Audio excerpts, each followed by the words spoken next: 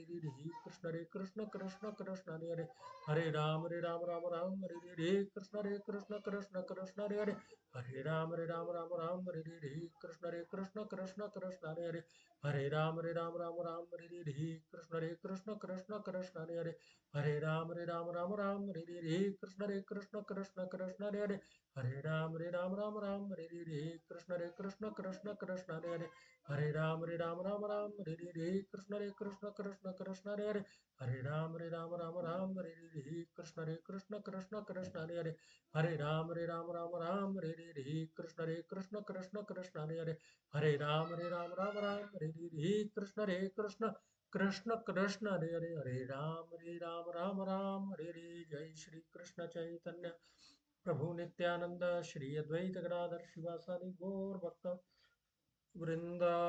मेरी आप सबसे रिक्वेस्ट है, जब हम नाम जप करते हैं ना तब आप अनम्यूट कर सकते हैं, भले ही ऊपर नीचे थोड़ा मैसी वॉइस होगा कोई बात नहीं, बट सबको अगर अनम्यूट करके अगर आप नाम जप करेंगे तो ज्यादा बेहतर रहेगा, है ना। सब सामूहिक रूप में भगवान के सामने प्रार्थना कर रहे हैं सब ग्रुप में, तो भगवान को भी अच्छा लगेगा, है ना। तो आई रिक्वेस्ट यू ऑल कि नेक्स्ट टाइम से हम लोग अनम्यूट करके वो है अगर आप करेंगे तो बहुत अच्छा रहेगा। ठीक है, thank you so okay much, भैया, हरे कृष्णा भैया। धन्यवाद। हरे कृष्णा हरे कृष्णा। हरे हरे कृष्णा कृष्ण जी, हरे हरे कृष्ण। कृष्णा। कृष्ण